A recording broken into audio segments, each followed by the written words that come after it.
everyone, this is Medha and welcome back to my new video. আশা করছি তোমরা সকলে ভালো আছো। আজ আমি সপ্তম শ্রেণীর ইতিহাস ও সামাজিক বিজ্ঞান বইয়ের ৬০ পৃষ্ঠার একক প্রতিবেদন নিয়ে বিস্তারিত এই ভিডিওতে আলোচনা করব। তো চলো ভিডিওটি শুরু করি। অনুশীলনী। ১৯৭১ সালে পাকিস্তান হানাদার বাহিনীর বিরুদ্ধে লড়াই করে বাংলা অঞ্চলের পূর্ব অংশে স্বাধীন বাংলাদেশের অভ্যুদয় হয়।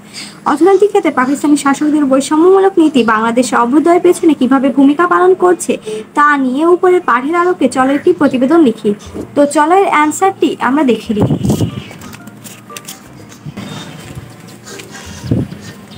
প্রথমে এই প্রতিবেদনের প্রথমেই লিখতে হয় তারিখ দিয়েছে আমি ২৬/৫/২০২৪। তোমরা তোমাদের তারিখ দিয়ে দেবে। তারপরে বরাবর প্রধান শিক্ষক, এখানে নিজেদের বিদ্যালয়ের নামটা দিবে এবং জেলাটা পরে দিবে।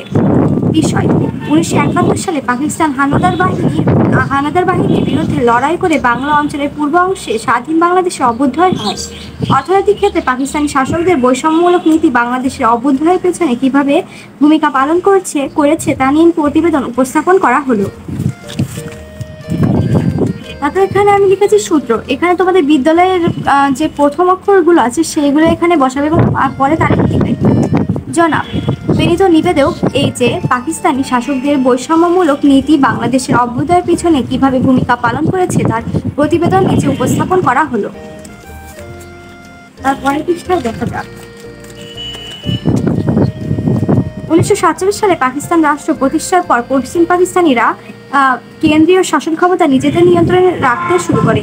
পরবর্তীতে তারা পূর্ব পাকিস্তানের ভাষা, সাহিত্য, সংস্কৃতি, রাজনীতি, সমাজ ব্যবস্থা নিজেদের আয়ত্তে নেয়। এর ফলে সর্বক্ষেত্রে বৈষম্য দেখা যায়। বাংলার পূর্ব অংশের মানুষেরাও এমনকি অর্থনীতিতে অধিক অবদান রাখা সত্ত্বেও শাসকদের দ্বারা শোষিত হতে থাকে। কৃষিক্ষেত্রে কৃষকদের উৎপাদিত পণ্য রপ্তানি করে প্রভূত অর্থ আয় হলেও পাকিস্তান সরকারের বৈষম্যমূলক নীতির কারণে কৃষকেরা ন্যায্য মূল্য পাওয়া থেকে বঞ্চিত হয়। এর ফলে পূর্ব অংশের সাধারণ মানুষের মধ্যে ক্ষোভের সৃষ্টি হয় এবং তারা সংগ্রাম ও আন্দোলন শুরু করে, যেমন ভাষা আন্দোলন, ৬ দফা আন্দোলন, ছাত্র আন্দোলন, গণ অভ্যুত্থান, সাধারণ নির্বাচন বাঙালির জাতীয় জাগরণের ক্ষেত্রে ব্যাপক ভূমিকা রেখেছিল।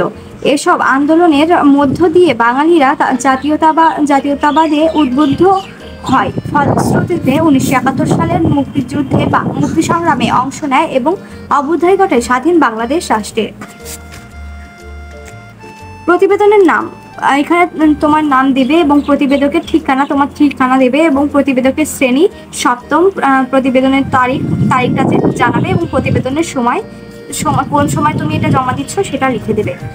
তো ভিউয়ার্স, আজকে ছিল আমার ভিডিওটি এই পর্যন্ত। আশা করছি তোমাদের সকলেরই কাজে লাগবে। আর ভিডিওটি ভালো লাগলে অবশ্যই লাইক, কমেন্ট এবং শেয়ার করবে। আর যদি কোনো ভিডিও প্রয়োজন হয় অবশ্যই আমাকে কমেন্টে জানাবে। ধন্যবাদ।